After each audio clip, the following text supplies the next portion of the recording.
In this video, we're going to show you evidence that the Syrian government was framed in a chemical weapons attack of August 21st, 2013. We're going to explain why they were framed, and we're going to propose a course of action. The use of chemical weapons on civilians in the Syrian conflict was a crime against humanity.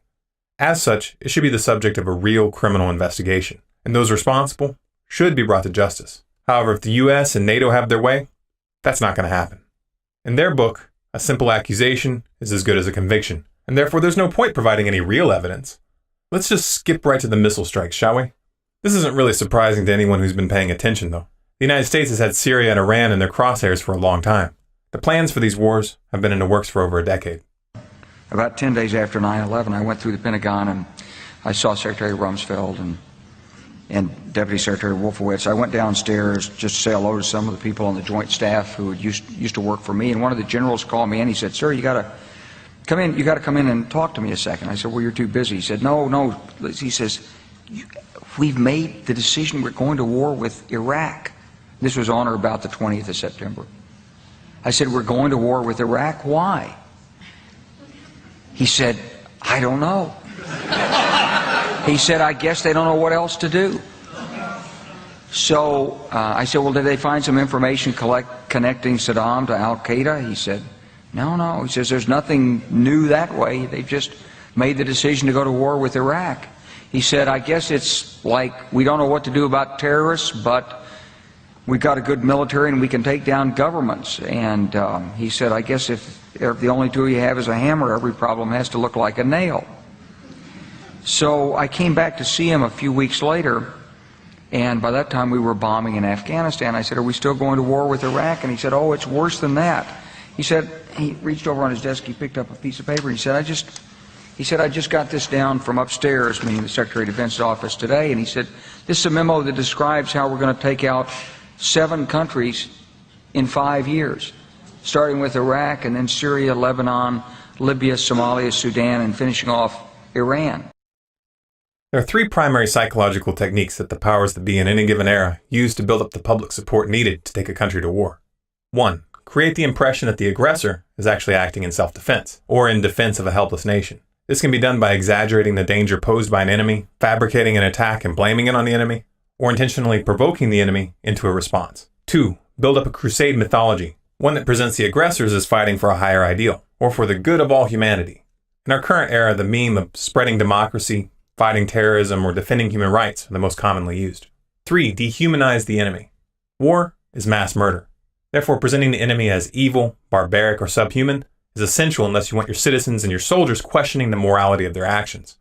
This pattern is often supported and augmented by a sense of cultural or racial superiority. The way Islamophobia is capitalized on to build moral support for this phony war on terror is a perfect example. The US government has a long, illustrious history of using these techniques, and they keep using them because they work.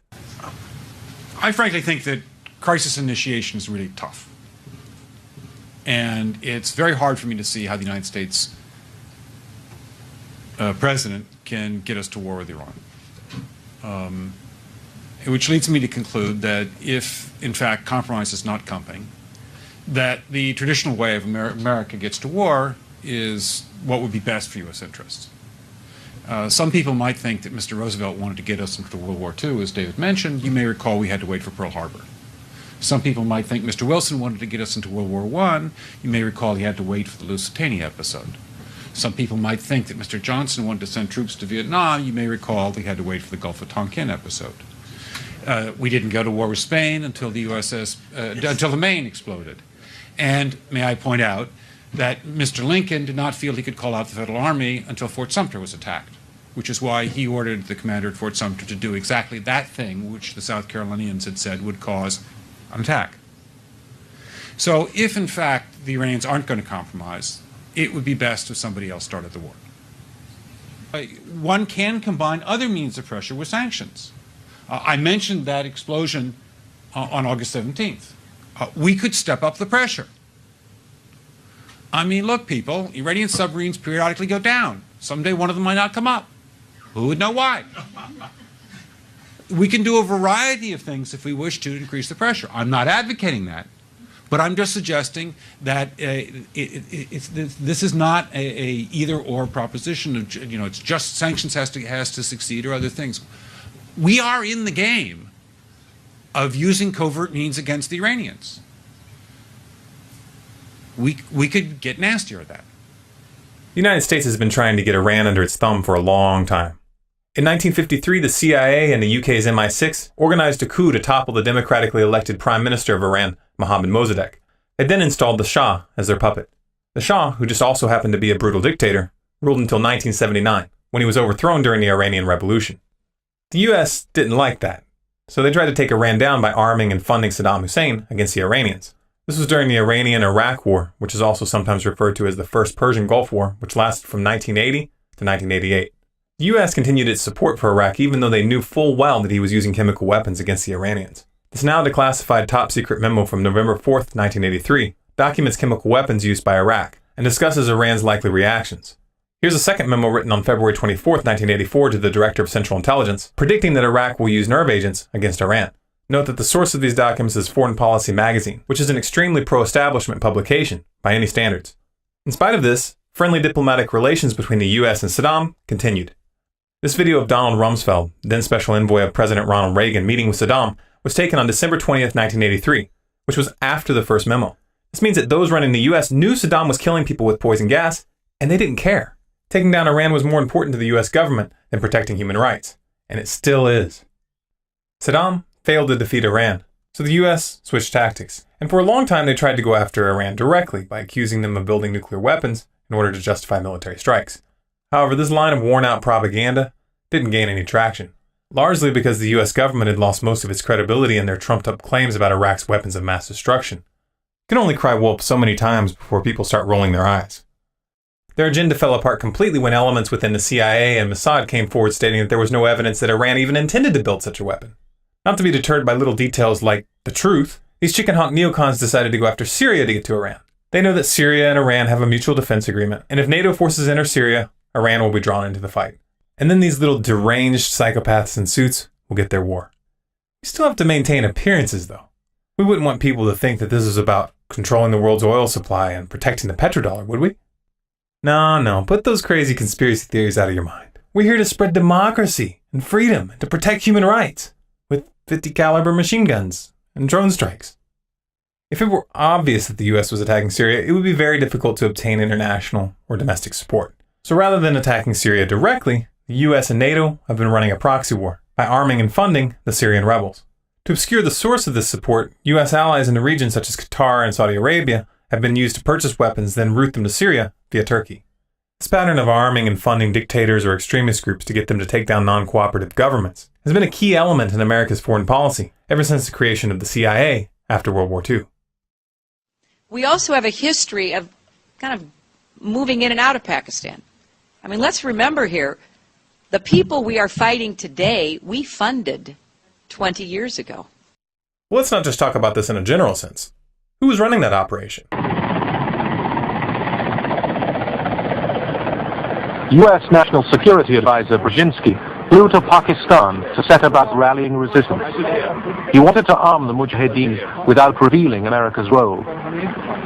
On the Afghan border near the Khyber Pass, he urged the soldiers of God to redouble their efforts. We know of their deep belief in God, and we are confident that their struggle will succeed. That land over there is yours. You'll go back to it one day because your fight will prevail and you'll have your homes, your mosques back again because your cause is right and God is on your side. Just in case you're thinking that this is irrelevant to our current situation, we should point out that Zbigniew Brzezinski is an acknowledged friend and mentor to Barack Obama. He has proven to be an outstanding friend and somebody who I've learned an immense amount from.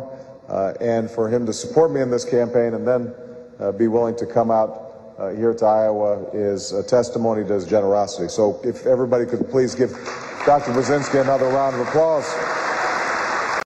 History proves that these dictators and extremists that the US government installs are disposable, and the very qualities that made them useful against enemies are later used to demonize them, thereby providing the justification for a full-on invasion. This should be taken as a warning to those rebel groups that the US is using to destabilize Syria right now. Now, who are these Syrian rebels? This Free Syrian Army that the US government so vocally supports? Well, while the West has tried to paint them as local freedom fighters, the reality is that the conflict has attracted foreign jihadists from multiple countries, many of whom openly declare their intent to replace Assad's secular government with Sharia law. Numerous mainstream reports are already surfacing of Sharia-motivated atrocities committed by the rebels. These reports are backed up by video footage that's far too graphic for me to show here. If you do a Google search, you can find videos of men being beheaded and women being shot. Yet the US government isn't deterred by these details. They still want these extremists to topple the Syrian government. Funny, isn't it, how they require FBI background checks to buy a deer rifle in the States? But if you're a foreign jihadist trying to overthrow a government that Washington isn't on good terms with, they'll send you rocket launchers and heavy artillery with no questions asked. And how do you reconcile the fact that the US is fighting religious extremists in Afghanistan, calling them terrorists, while supporting those same groups in Syria, calling them freedom fighters? It doesn't make sense at all if you take the US government's propaganda at face value. On March 19, 2013, sarin gas was used in Syria near Aleppo. Israel and the US promptly blamed the Syrian government for the attacks, even though many of those who were killed were Syrian government soldiers. Obama began talking about the event as a red line that had been crossed, and the warmongers began their saber-rattling in earnest. However, the UN insisted on investigating the issue themselves, and on May 6, 2013, UN investigator Carla Del Ponte went public stating that evidence from their investigation indicated that it was the Syrian rebels who had used the sarin gas, and that there was no indication that the Syrian government had launched any chemical attacks whatsoever. Russia's UN ambassador Vitaly Churkin agreed with Del Ponte after Russian experts visited the location where the projectile struck and took their own samples of the material from the site. Those samples were then analyzed at a Russian laboratory certified by the Organization for the Prohibition of Chemical Weapons. According to the lab results, they found that the presence of hexogen, utilized as an opening charge, and which is not used in standard chemical munitions, pointed to the attack being launched by the rebels. Rather than cover this development, the mainstream media did what they always do when they don't want the public to look at something. They simply changed the subject. Now, of course, the fact that the US-backed rebels had attempted to frame the Syrian government in order to build support for a NATO invasion would be bad enough. They were trying to start a war of aggression. But let's remember that sarin gas was in fact used, and the United States is supporting those who used it. That makes them an accomplice. You would think that the US would withdraw its support after such an event, but it didn't. In fact, it increased it. In July, the US began openly discussing, quote, kinetic strikes against Syria, as if their lies hadn't been exposed. This, of course, brings us to the attack on August 21, 2013, where they attempted once again to frame the Syrian government for the use of sarin gas, and once again, they got caught.